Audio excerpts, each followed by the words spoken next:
Uno de los hallazgos felices del estudio de polarizaciones, el segundo que se realiza y que estuvimos presentando y analizando ampliamente en el capítulo anterior, este es un estudio que realiza Criteria con la Corporación 3xI, es que los chilenos y chilenas hemos aumentado nuestra disposición al diálogo. Miren qué alegría, qué bálsamo escuchar esas cosas en estos tiempos de tanto conflicto, de tanta dificultad y de que sentimos que todo es tan áspero.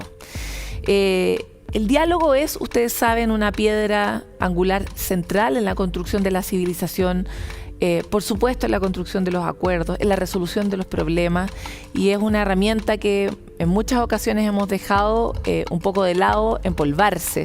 Por eso hoy queremos hablar en profundidad sobre este hallazgo con Hernán Hochschild, director ejecutivo de Tenemos que hablar de Chile y de varias otras iniciativas que en el fondo tienen el mismo impulso. Así que Hernán, bienvenido, gracias por estar en Bueno, al revés, muchísimas gracias por esta invitación. Muy agradecido de tener un espacio como este para poder conversar sobre un tema tan relevante como es el diálogo social y además al alero de los resultados de este estudio que nos dan un cierto sentido de optimismo respecto a lo que puede pasar en nuestro país.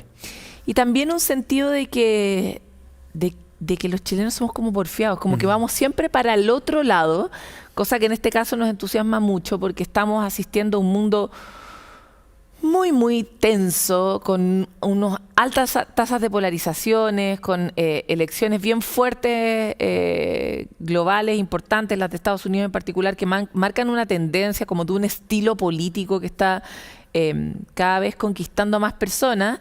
Y aquí parece que no queremos eso, o al menos eso indican por un lado las elecciones y por otro lado este estudio, y queremos hablar más.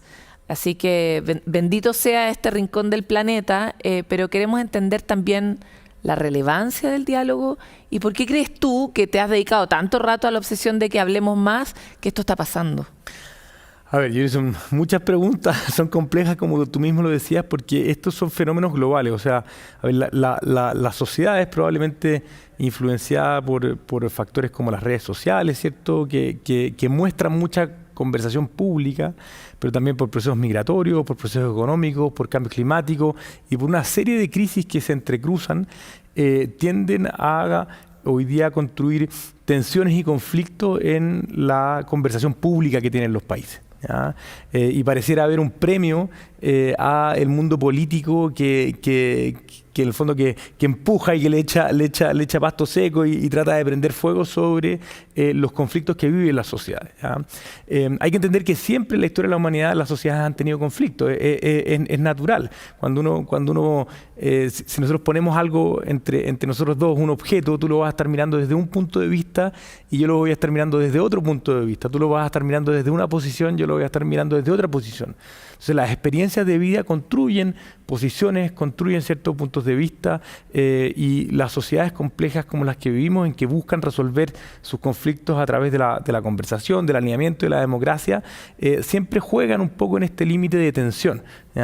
Y cuando uno mira, por ejemplo, lo que pasa en las redes sociales, uno probablemente va a encontrar a las personas que son más abanderadas en los temas. Imaginemos que hay un tema en conflicto, hay que hacer o no hay que hacer algo en una comuna, ¿cierto? Hay que cambiar o no hay que cambiar una política, ¿cierto? Hay un tema que es natural. Porque esa pasión está más ligada a la acción y por lo tanto yo tiendo a hablar más cuando estoy más convencido. Y exactamente, y lo que a veces nosotros más vemos hoy día es que los que más hablan públicamente, los que van construyendo la opinión pública, son muchas veces los más abanderados por sus temas. Entonces uno podría decir, bueno, en Twitter, en TikTok, etcétera, las personas que comentan son un porcentaje muy chiquitito de los que estamos observando.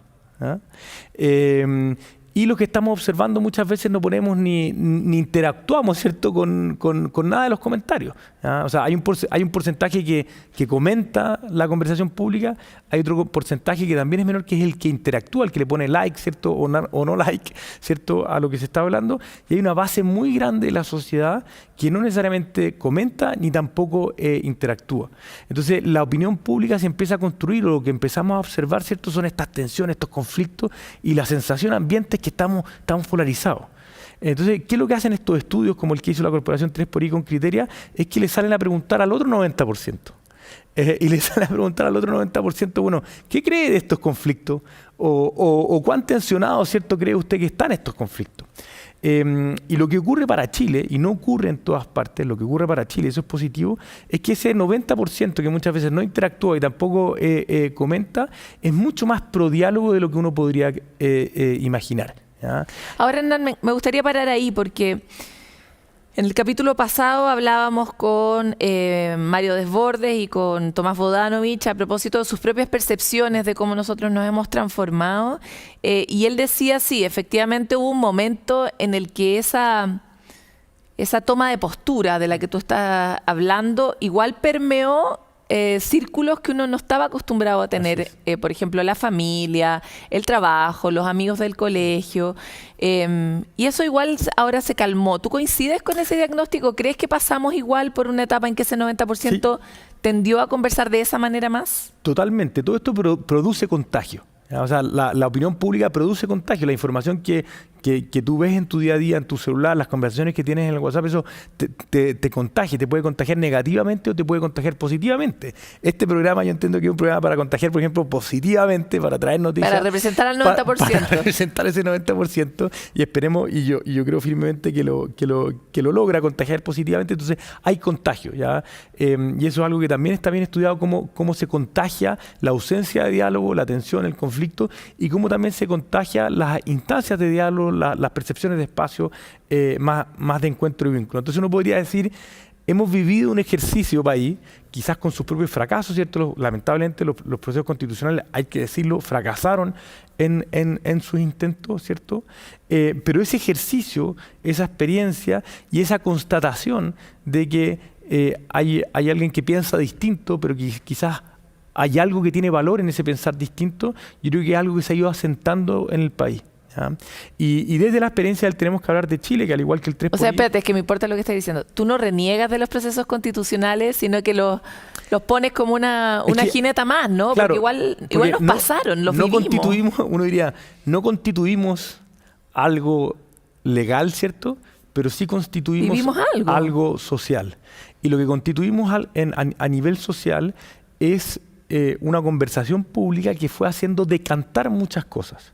Y en la experiencia que hemos tenido nosotros, como el tenemos que hablar de Chile, también cuando uno mira múltiples encuestas, uno se da cuenta que hoy día en el país hay una cierta mirada común, que hay una latencia, hay una serie de acuerdos que están latentes, que están ahí, que tienen que ver con problemas muy claros y muy bien diagnosticados que vivimos, que tienen que ver con seguridad, que tienen que ver, ¿cierto?, con temas de la vida en sociedad, de cómo estamos conviviendo, ¿cierto?, que tienen que ver, ¿cierto?, con temas de salud, de educación, de vivienda, de pensiones, y que tienen que ver también con el trabajo, con el emprendimiento, con la empresa, con la creación, ¿cierto?, de riqueza, con el crecimiento del país, otros con temas medioambientales. Entonces, toda esta conversación que hemos tenido como país ha producido un decante, y el decante que podría haber generado es que hubiésemos dicho, ¿sabes qué?, se separa todo. Se separa todo, ¿cierto? Hay una división total.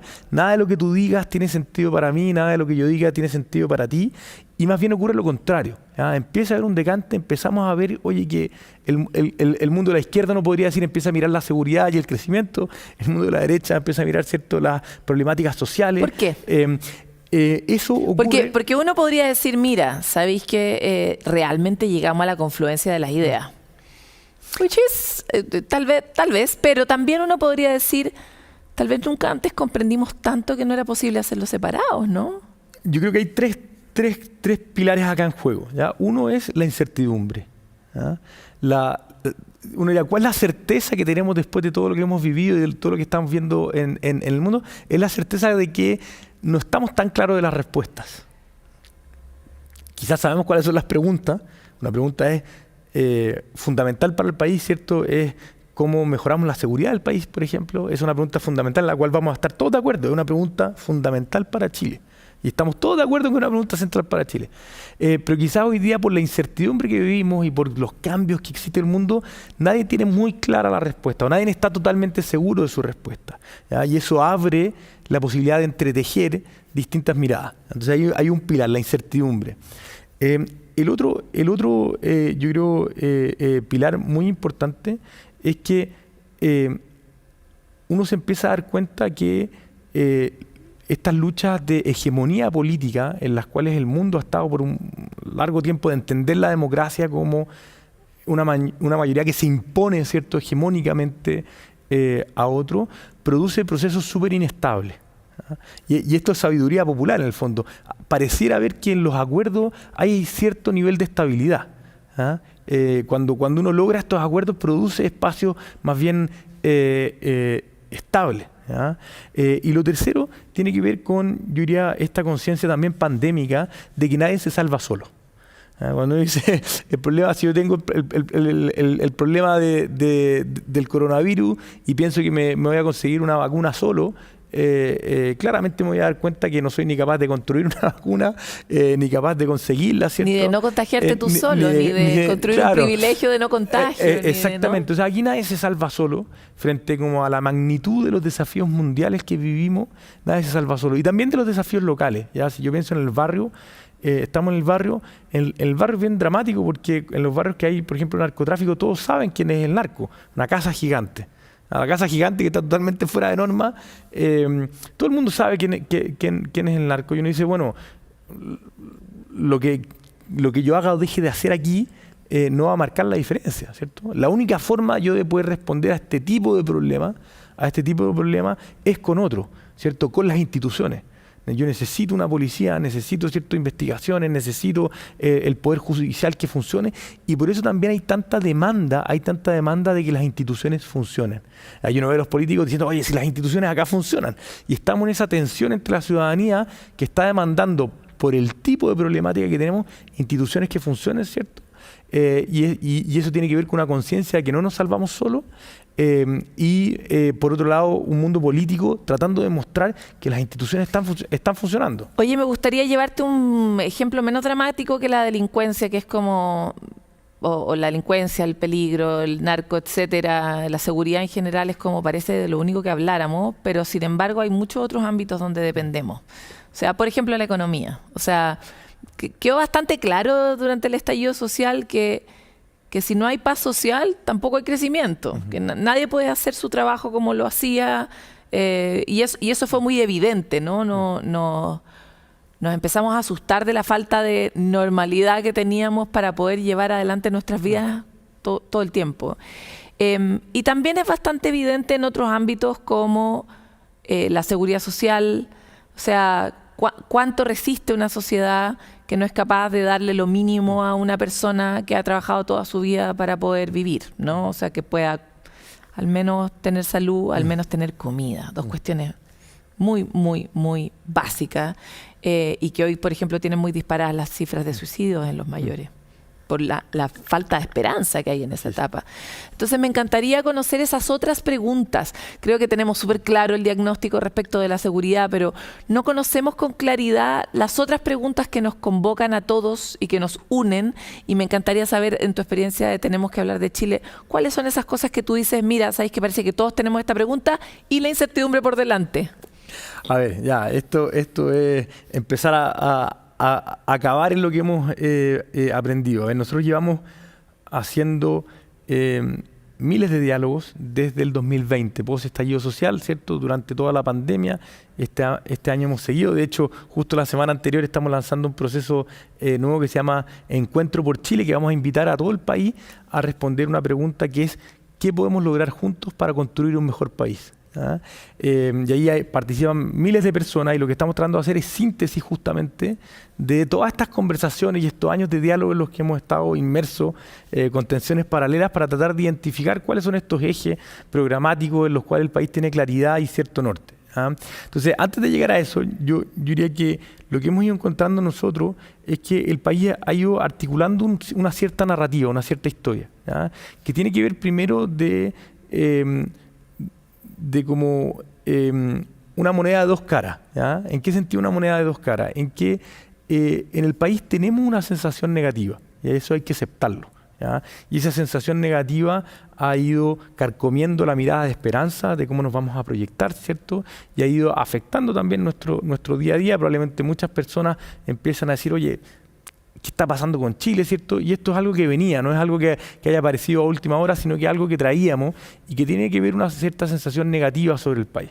Y uno podría haber dicho, oye, tenemos una visión negativa porque lo veníamos haciendo muy mal, por los 30 años. ¿Ya? Entonces esa era una mirada, ¿cierto? Oye, es que los 30 años eran tan malos, ¿cierto? Que entonces teníamos esta visión negativa, y esa era una forma de mirar el problema.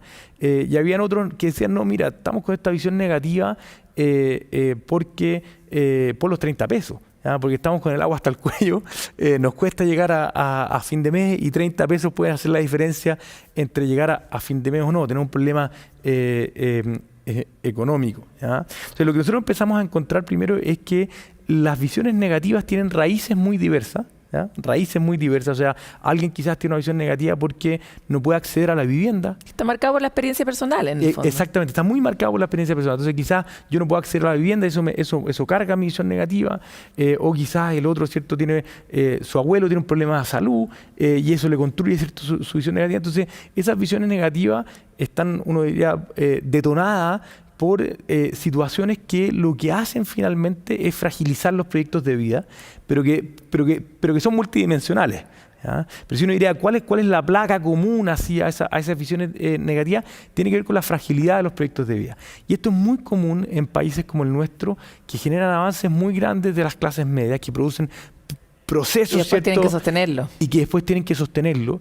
Y entonces no es que las personas hayan estado negando su propia historia o que sus años no habían sido exitosos. Quizás yo había logrado tener el auto, tener la casa, mandar a mi hijo a una escuela que quería, pero si perdía el trabajo, perdía la casa, perdía el auto, perdía la educación de mi hijo.